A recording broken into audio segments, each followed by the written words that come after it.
네, 여러분 안녕하세요. 2022학년도 고대부고 1학년 1학기 중간고사 국어 내신 설명을 시작해드릴 박우선 강사입니다. 네, 보시면은 첫 번째로 내신 경향과 분석을 해드릴 거고요. 주요 문항 그리고 총평, 기말고사 대비에 대한 전략 부분에 대해서 설명을 드리고자 합니다. 일단 시험 범위는 교과서에서 70%가 출제가 되고 모의고사에서 이제 30%가 출제가 되는데요. 고대부고는 항상 매년 그 모의고사를 하나 끼고 교과서 범위와 모의고사 범위를 혼합해서 시험에 출제가 되고 있습니다. 이 틀을 근 3, 4년간 계속 유지를 하고 있기 때문에 다음 시험에도 거의 이렇게 나올 거라고 예상을 해볼 수가 있죠. 보시면 당연히 교과서 비중이 모의고사 비중보다는 좀 더 높습니다. 객관식은 21문제, 그 다음에 서술형은 4문제가 나오는데요. 원래 작년까지는 서술형의 비중이 굉장히 적었습니다. 그런데 이제 2022학년도가 되면서 서술형의 비중이 굉장히 커졌습니다. 그래서 객관식 21문제 65점, 서술형 4문제가 35점인데 문항수로 볼 경우에는 서술형 문제가 많은 문제는 그 문제의 개수가 많지는 않지만 배점이 굉장히 크고 감점을 깐깐하게 하기 때문에 서술형을 정확하게 써내야만 이제 충분한 점수가 나온다고 볼 수가 있다는 거죠. 교과서와 모의고사의 융합형 객관식도 출제가 되기 때문에 단순히 교과서 암기 및 숙지 공부만으로는 고득점을 하기가 어렵습니다. 그래서 평소에 본질적인 국어 실력 자체가 좀 갖추어져 있어야지 그것을 이제 학교 교과서 영역에 대한 공부랑 합쳐가지고 고득점을 받을 수 있는 역량이 마련된다고 볼 수가 있다는 거죠. 서술형 문제 4개 중에 3개는 이제 여기 좀 오타가 났는데요. 모의고사가 아니라 4개 중 3개가 이제 교과서 범위가 출제가 되고요. 1개만 모의고사에서 출제가 됩니다. 여기서 이제 주목할 만한 점은 모의고사 범위에서도 한 문제 정도 서술형 문제가 출제가 된다는 사실. 그렇기 때문에 모의고사 내용도 꼼꼼하게 다 공부를 해 두어야 한다는 거죠. 자, 보시면은 문제에 대한 세부 출제 방식도 이제 우리가 보통 내신형 문제가 있고 이제 수능형 문제가 있는데 문제 유형이 좀 다르죠. 아무래도 내신형 문제 같은 경우에는 얼마나 그 학습 내용을, 학습 범위의 내용을 잘 암기를 했는가, 머릿속에 얼마나 들어가 있는가 이런 부분들을 중점적으로 본다고 한다면 모의고사형 문제는 이 학생이 머릿속에 들어있는 지식과 숙지도를 가지고 응용 문제를 얼마나 잘 소화해낼 수 있는가, 단순하게 머릿속에 들어있는 걸 물어보는 게 아니라 그것을 활용 및 응용하여 눈앞에 있는 과제를 문제를 해결할 수 있는 능력, 그런 부분들을 물어보는 게 이제 모의고사형 문제가 되겠죠. 수능형 문제가 되겠습니다. 그래서 수능형 모의고사형 객관식 문제가 9문제가 출제가 되고요. 내신형 객관식 문제가 11문제가 출제가 되는데 이것도 작년하고는 좀 다른 의미예요. 작년에는 아무래도 이제 수능형 객관식 문제보다는 내신형 객관식 문제, 즉 암기도와 숙지도만으로 충분히 풀 수 있는 문제의 비중이 훨씬 높았던 반면에 이번에는 판단력과 응용력 자체, 즉 학생의 본질적인 국어 실력 자체를 물어보는 문제의 비중이 거의 절반에 육박할 만큼 늘었습니다. 이 얘기는 평소에 이제 공부가 어느 정도 돼 있어야지 이제 시험 기회가 됐다고 해서 바짝 공부해가지고 점수를 내겠다는 그런 전략이 더 먹히지, 기존보다 더 안 먹히는 시험의 유형으로 변화하고 있다는 것을 알 수 있죠. 당연히 이런 식으로 변화하다 보니까 학교의 등급 컷도 더 내려왔습니다. 즉 문제가 더 어려워졌기 때문에 예전에 1등급을 맞기 위한 그 컷과 현재 1등급을 맞기 위한 컷에 상당한 차이가 생기게 되었죠. 자, 보시면은 서술형 문제는 4문제가 나오는데요. 이 4문제가 문제 개수는 많지가 않죠. 보시면은 수능형 객관식과 내신형 객관식 합친 문제의 비율과 서술형 문제는 고작 4문제밖에 안 나오기 때문에 객관식 문제보다는 비율이 적다는 것을 알 수가 있으나, 그러나 서술형 4문제가 아까 말씀드렸던 것처럼 총 배점이 35점이나 되기 때문에 한 문제 한 문제가 굉장히 큰 배점을 차지하므로 이제 제대로 쓰지 않으면은 큰 감점이 이루어질 수 있고요. 그리고 보시면은 이제 서술형 문제가 단순히 단답형 문제가 아니기 때문에 예를 들어서 뭐 답안을 쓰라고 했을 때 뭐 이런 식으로 딱딱 떨어지는 그런 단어로 답하는 그런 문제가 아니고 문장으로 서술해낸 문제입니다. 길게 답안을 작성하고 거기에서 감점의 요소가 없고 확실하게 들어가야 할 핵심 개념들이 들어갔는지 선생님께서 깐깐하게 보시고 감점될 수 있는 부분은 여지없이 감점을 하시고요. 꼭 들어가야 할 필수 단어들이 너무 많이 누락이 되어 있다고 한다면 아예 그 답안 자체는 그 서술형 그 문제는 0점 처리될 수 있기 때문에 확실하게 머릿속에 장문식, 문장형으로 서술형 답안을 작성할 수 있는 트레이닝이 평소에 되어 있어야만 감점 없이 클리어할 수 있는 시험의 형태로 새롭게 변화하고 있습니다. 자, 보시면은 시험 범위의 내용을 숙지에 두면 풀 수 있는 내신형 문제가 50% 정도, 아까 말씀드린 것처럼 그렇게 구성이 되어 있고요. 그리고 학생이 현장에서 바로 시험 문제를 보고 즉석에서 자기 머릿속에 들어있는 지식과 그리고 자신의 문제 풀이 능력, 판단력, 응용력 등등이 모두 발휘가 되어야 비로소 풀 수 있는 그런 문제의 비중 또한 50%로 출제가 되고 있습니다. 비중이 굉장히 늘어났기 때문에 사실 성실하게 공부하는 학생의 경우에 작년까지는 80점 이상의 득점을 하는 게 어렵지가 않았죠. 응용력이라든가 그런 이제 국어의 본질적 실력이 좀 떨어진다 하더라도 시험 기간에 열심히 공부하고 자습서 내용 다 외우고 학교 수업 시간에 수업 꼼꼼하게 열심히 들었으면은 충분히 80점은 깔고 시작할 수가 있는 그런 시험이 작년까지의 고대부고 내신이었다라고 한다면 올해부터의 국어 내신이 변화하여서 그런 능력만 갖고는 80점을 깔고 갈 수가 없고요. 그런 능력으로 작년에는 80점을 깔고 갈 수 있었다고 한다면 올해는 60점 정도밖에 깔아지지가 않습니다. 나머지 40점은요, 본질적인 국어 실력과 지식을 혼합해서 응용해서 채워야만 하는 시험의 형태로 바뀌고 있다는 거죠. 객관식 문제뿐만 아니라 서술형 문제마저 이제 내신 암기가 아닌 분석 및 이해 능력을 요합니다. 즉, 당연히 그런 부분들이 절반 정도는 먹힙니다. 자습서의 학습 활동과 그 학교 선생님께서 나눠준 프린트 그런 부분들을 꼼꼼하게 머릿속에 넣어두고 외워두면요, 그 내용만 그대로 썼을 때 맞출 수 있는 문제의 비중이 아직 절반 정도는 차지하고 있지만 나머지 절반의 서술형은요, 학생이 이제 머릿속에 들어있는 개념을 서술형 답안에서 요구하는 형식에 맞춰가지고 응용하여 그 요구 조건을 충족시키면서 장문으로 풀어 쓰면서 필요한 요소들을 다 집어넣을 수 있는가, 그리고 불필요한 요소들을 삭제할 수 있는가 선별하여 그렇게 정확하게 문장형 서술형 답안을 작성할 수 있는 능력이 갖추어 줘야만 이제 다 감점 없이 그 점수를 오로지 온전히 챙겨갈 수 있는 그런 시험의 형태로 변화하고 있습니다. 자, 아까도 누누이 말씀드렸지만 이제 내신 시험이 내신 기간의 반짝 공부로는 고득점이 불가능하게 되었죠. 사실 문과 과목의 경우에 영어라든가 국어라든가 그런 부분에서는 수학하고 비교했을 때 평소 공부보다는 시험 기간 바짝 공부가 먹힌다, 이러는 좀 잘못된 생각을 아직도 우리 학생들이라든가 학원가에서는 많이들 하고 있는 경우가 있는데 더 이상 그런 식으로 안 됩니다. 수학이 벼락치기 한다고 점수 나오지 않는 것처럼 국어도 사실상 수학과 비슷한 형태로 공부를 하는 식으로 바뀌어야 됩니다. 자, 주요 문항을 좀 분석해 드리겠습니다. 자, 여기 보시면은 선지 1번에 이번에 출제된 고대부고 1학년 중간고사 내신 문제인데요.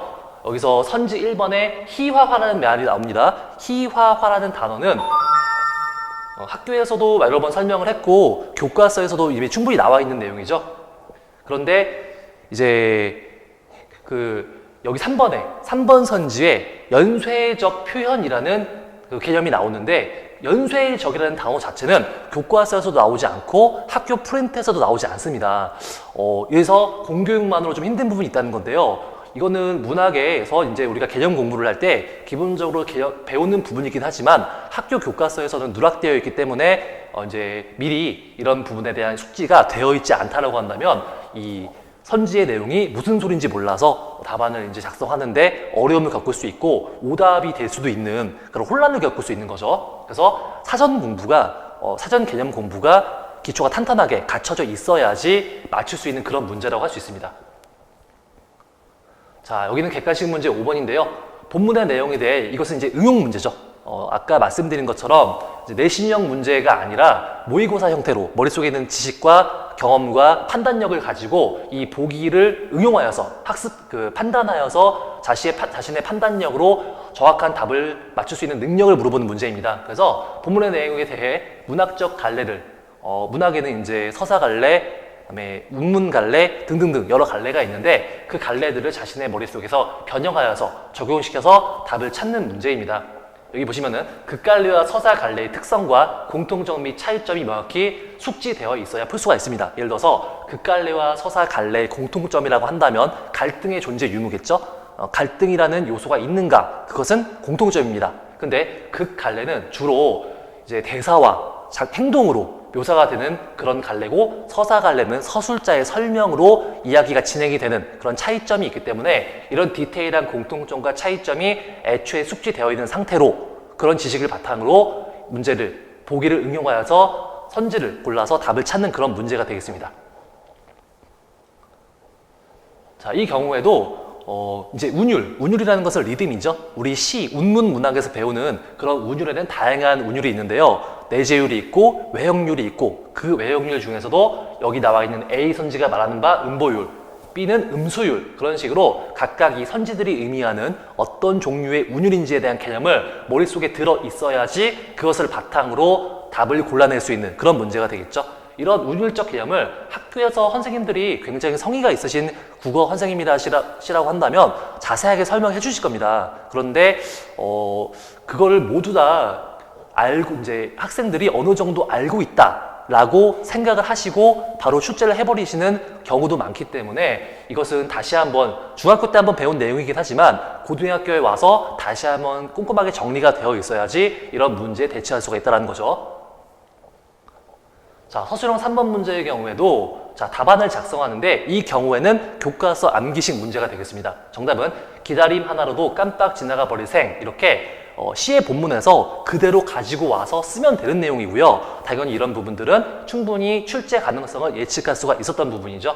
그래서 제가 학생들에게 이것이 나올 확률이 높다, 가장 유력한 후보 중에 하나이다 라고 여러 번 거듭 설명을 했고, 학생들이 그래서 망설임 없이 답안을 작성해서 다들 이제 정답을 맞출 수 있었던 그런 문제가 되겠습니다. 자, 서술형 문제 4번의 경우에는 이 작품의 특징이, 이제 봄봄이라는 작품의 특징이 역순행적 구성을 취하고 있는데요. 시간 순서대로 이야기를 하는 것이 아니라 시간 순서를 한번 꼬아가지고 과거, 현재, 미래 이렇게 가는 것이 아니라 과거, 미래, 과거, 현재, 미래, 현재 이런 식으로 한 번 시간의 흐름을 되돌리는 그런 구성을 취하고 있는데 이것을 역순행적 구성이라고 하죠. 그런 부분에 대한 숙지가 충분히 이루어지지 않으면은 여기 부분을, 이 문제가 나왔을 때 이걸 어떻게 써야 되지? 라고 당황해서 다른 엄한 오답을 쓸 수 있는 그런 문제가 되겠죠. 자, 그래서 총평을 드리겠습니다. 자, 다시 한번 말씀드리지만 제가 중요한 내용을 계속 강조를 하고 있죠. 기존의 단순한 내신형 문제에서 모의고사식 문제가 굉장히 비중이 절반까지 높아졌습니다. 이게 다음 기말고사 때는 더 높아질 확률이 높습니다. 순수 내신형 문제는 절반밖에 되지 않고요. 암기력 외에도, 본문에 대한, 우리 시험 범위에 대한 암기적 숙지 외에도 판단력과 응용력 등 국어의 본질적 지식과 능력이 필요해지는 내신의 형태로 변화하고 있습니다. 단답식 서술형이 아니라 길게 답하는 문장형 서술형, 그나마도 단순 암기식 서술형도 물론 있지만 아직까지는요, 점점점 본인이 스스로 순수하게 작성해야 하는 그런 서술형의 비중이 높아질 것이기 때문에 거기에 대한 충분한 대비가 필요합니다. 자, 그래서 단순한 시험기간 집중 암기식 학습이 안 됩니다. 그걸로 절대 고등급을 맞을 수가 없습니다. 근본적이고 총체적인 종합적 국어 능력, 이거는 평소에 공부하는 부분이죠. 시험기간 바짝 공부가 아니라 평소에 충분한 국어에 대한 대비가 되어 있을 때, 그렇게 모의고사형이든 내신형이건 관계없이 능숙하게 풀어낼 수 있는, 소화해낼 수 있는 그런 문제풀이 능력이 평소에 충분히 갖추어져 있어야지 고등급이, 고득점이 가능한 시험의 형태로 변화하고 있습니다. 즉, 본질적인 실력이 있어야 됩니다. 자, 기말고사 대비에 대해서 간략하게 말씀드리겠습니다. 자, 성적이 나오지 않는 이유. 공부를 열심히 하고 있는데도요, 내신에서 점수가 나오지 않는 경우가 있거든요. 특히나 고대부고 내신에 나는 충분히 국어 학교에서 공부한 부분 전부 다 머릿속에 다 집어넣었고, 가습서도 다 외웠고, 학교쌤이 프린트도 전부 다 숙지를 했는데 왜 점수가 만족스럽게 나오지 않는가? 다 이유가 있습니다. 평소에 꾸준히 공부를 하지 않고 시험 기간에만 습관적으로 몰입해서 시험을 보기 때문에, 본질적인 내공이 없기 때문에 이런 벼락치기식 공부로는 안 된다는 거죠. 그다음에 이해력 분석의 응용력을 키우지 않고 단순 시험 범위 암기식으로 대비를 하기 때문에 제가 거듭해서 말씀드리고 있죠. 네, 교과서에서 나오는 내용만 공부하고 연관된 개념 및 문제들을 다루지 않기 때문입니다. 교과서에서 물론 단서는 제시하긴 하지만 교과서를 넘어서는 문제들이 출제가 되는 게 고대 국어뿐만이 그런 게 아니고요. 전체 대한민국 현대 국어 내신의 흐름이에요. 그런 부분들을 이제 캐치하지 않으면은 고대 국어뿐만 아니라 어떤 학교를 가서든 내신 고득점은 어렵습니다. 자, 기출문제, 즉 이제 작년도, 전년도, 전전년도 고대국어 기출문제를 이제 어느 학원을 가든 간에 대비를 해줄 텐데요. 그 문제의 내용만 어떻게 나왔었는지 그 문제를 암기하면 안 되고요. 그 문제 유형이 어떤지, 그래서 앞으로 올해 시험에는 그런 유형이 어떤 식으로 변화할지, 어떻게 대처할 것인지 그런 부분에 대한 상세한 대비가 없다라고 한다면 좀 쉽지 않은 시험이 되겠죠. 자, 그래서 총체적인 국어 개념의 숙지가 필요합니다. 국어의 근본적 실력과 기초가 필요하다는 얘기죠. 개념의 작품 및 본문별로 응용하는 연습, 그러니까 무언가 하나를 배웠다라고 한다면 수학 같은 경우에도 공식 하나를 배웠으면은 그 공식을 가지고 다양하게 응용하는 연습을 하잖아요. 국어도 똑같습니다. 무언가 개념이라든가 본문의 내용을 배웠으면은 그걸 가지고 활용 및 응용하는 그런 연습을 하지 않으면은 본질적인 국어 실력이 함양되지 않습니다. 그리고 그것을 실전 모의고사로 이제 주간 모의고사라든가 월별 모의고사를 통해 중간중간에 현재 나의 학습 상태가 어느 정도 올라와 있고 얼마만큼 확보가 되고 있는가, 부족한 부분은 무엇인가, 그런 부분들이 꾸준하게 체크가 되어야지만 올바른 방향으로 나아갈 수가 있겠죠. 그래서 개별 피드백으로 학생들이 모두 다 똑같은 부분을 놓치는 건 아니기 때문에 학생의 성향별로 실수가 나오는 부분, 개념 숙지가 부족한 부분, 그런 부분들은 갈리기 때문에 1대1, 하나하나 1대1로 학생들이 어떤 부분이 필요한지에 대해서 교사의 섬세한 케어가 필요하고 현재 그렇게 진행이 되고 있습니다. 자, 기본적인 부분인데요. 교과서 수록된 개념과 문장을 암기하는 거죠. 그런데 교과서의 내용을 통으로 하기는 어렵기 때문에 이제 선생님이, 전문가가 리스트들을 쫙 뽑아주고 중요도도 순서를 매겨주어야지 학생들이 혼란스럽지 않게 효율적으로 공부할 수 있습니다. 교과서 본문 암기 및 자습서 평가 문제집, 이거는 기본이 되겠죠. 어떤 학교에서 어떤 시험이 나오든 간에 과목을 불문하고 6번은 기본입니다. 자, 내신형, 모의고사형, 변형 문제로 객관식을 대비해야 되는데 이것도 기본적이죠. 내신형, 모의고사형 변형 문제, 다만 이 변형 문제를 어디에서 얼마만큼 틀리고 어떤 부분이 약한지는 학생 개별적으로 선생님이 진단을 해줘야 합니다. 자, 학습 활동을 철저하게 숙지하고 테스트로 서술형을 대비해야 됩니다. 보통 고대국어 시험에서는 다른 학교도 거의 비슷하긴 하지만 자습서 학습 활동에서, 교과서에도 있죠, 학습 활동 파트에서 서술형이 많이 나오는 편입니다.